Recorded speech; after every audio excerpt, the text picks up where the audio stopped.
Hello, Blue Jays fans, and welcome to Jays Latest. I am back. I am your host, Craig Borton, and we're going to talk all things Toronto Blue Jays today.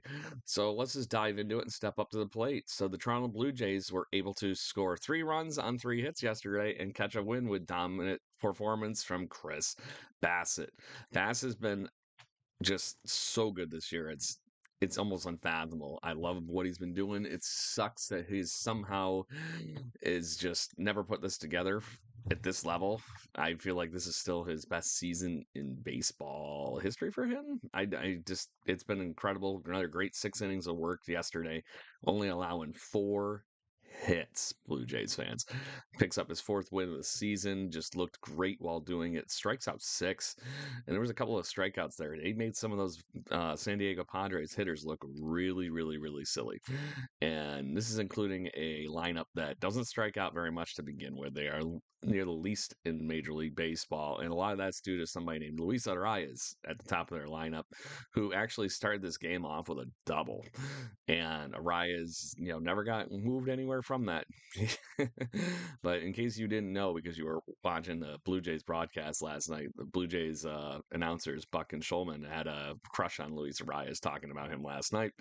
Every time he was at the plate, 3 strikeouts is all he struck out this whole season, which is a very accurate statement because, if you want to be that person that fact checks it, he's got 180 odd plate appearances for Luis Arias, and he's only struck out 3 times. That is, in this day of baseball, unfathomable. So just crazy stuff. And what makes me wonder what his whole season's going to look like when you look back. Is it going to look like an old San Diego Padre and Tony Gwynn, who had seasons with only 30 strikeouts in it? That's wild. Can't even imagine. So, like I said, Bassett picks up his W, and I just can't not say enough good stuff. Obviously, the top performer in yesterday's game, just dominant performance in a very, very, very tight game. So, Blue Jays did get him some support literally right off the bat. So let's talk that right off the bat as Vlad Jr. in the first inning just takes a tank. It didn't have the crazy exit velocity that you would normally see from a Vlad home run, only at 98 miles an hour, but it was a just big monster bomb as far as the angle goes and everything. 371 feet to left center. Vladdy, just doing Vladdy things. So that puts the Blue Jays up 1-0. But we only pick up 3 hits in this whole game. That's the crazier piece to this whole thing. And it's just funny how baseball works. So you get a walk, Alejandro Kirk gets on base, and then in the that same inning, obviously, is in the bottom of the fifth. Anthony Santander hits a literal missile, and it was just wild to watch this home run. It never got more than 45 feet up off the ground. It was 110 some odd miles an hour. Just destroyed this pitch. Hopefully that means that Santander's, healthy and back to Tony Tater's ways, because it's been rough to watch him at the plate, batting buck 85 and getting demoted in the lineup for the first time this season down to the 6th spot. I would call that accurate. So, you do what you got to do when you're talking about these kind of things.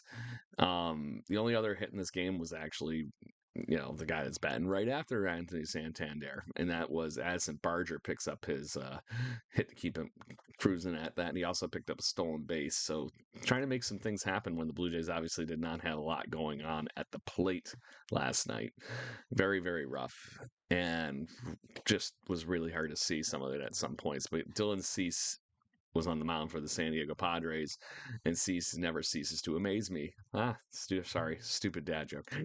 But I think his ERA in his last like 8 starts or something like that is like 2.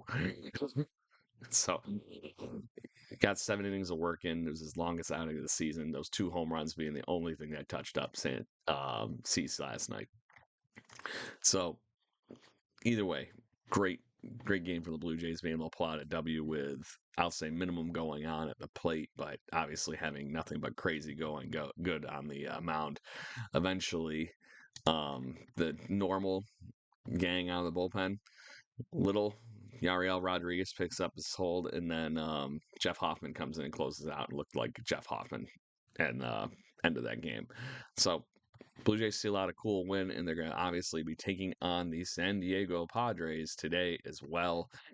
Kevin Gossman is going to be on the mound versus Randy Vasquez, and the just under Toronto, our 500 Toronto Blue Jays are looking for a W here against the San Diego Padres again to just get the 500 and keep things moving in this right direction that they've been kind of slowly working into. Um, Gossman's gotten beaten up in his last few starts. In his last 3 starts, he's got a 4.76 ERA. Meanwhile, in the flip side of that, Randy Vasquez has had an insanely good month of May so far. In his last 3 starts, he's got a barely 2 ERA. So this is going to be a pitcher's matchup if Goss can get back to his normals a little bit. And we'll see if these 27-19 San Diego Padres become the 27-20 San Diego Padres if the Blue Jays can give them a loss. So before we wrap things up, if you're paying attention to jumping around on the schedule here, I wanted to finish today's show with talking about some promotions. The Blue Jays are moving up 3 of their most talented youngsters up to the higher A level, and that is Vancouver Canadians. So my buddy Jason is going to get a chance to see some really cool stuff, along with the announcer Tyler Zickel, who is joining us tonight on the Jaybird Watching podcast. So make sure you join us and talk all things baseball. It's going to be really cool to talk those 3 youngsters out with him. Because Trey Savage, Cal Stevenson, and Gage Steneffer are all moving up, and they have been forming a heck of a rotation for the Dunedin Blue Jays in the Florida State League. So now they're going to be able to take their talents up to another level, and Savage has been incredible, and so have the other 2. Just crazy. 21-year-old, Trey Savage has been they got a 2.43 ERA with 55 strikeouts over 33 innings. So earning that promotion in spades, and the other group is equally just as impressive. Steven has got a 2 ERA and 48 strikeouts in 40 innings. So very, very cool to see these youngsters and some of these young arms that the Blue Jays are finally drafting, moving in the right direction. So obviously that's a way off being only in single A, but it's still really cool to see. And I want to make sure that you all know about these cool people when you get to see them, because if you're in Vancouver, I highly recommend you go see this tandem in that pitching rotation, along with Arjun Nabala, who is still raking too. Anyway, Blue Jays fans, thank you for tuning in. Make sure you hit those like, share, and subscribe buttons. Catch us on the Jaybird Watching podcast this evening. Is like I said, we're going to have the voice of the Vancouver Canadians to talk all things minor league players, Tyler Zickel, and we will have a great time doing that. And yeah, next week, make sure you join for that on the. We got our first rock star. Shane Told from Silverstein will be on the Jaybird Watching podcast next Wednesday. So make sure you join us over the next few weeks. We got some really cool guests. Until next time, Blue Jays fans, cheers.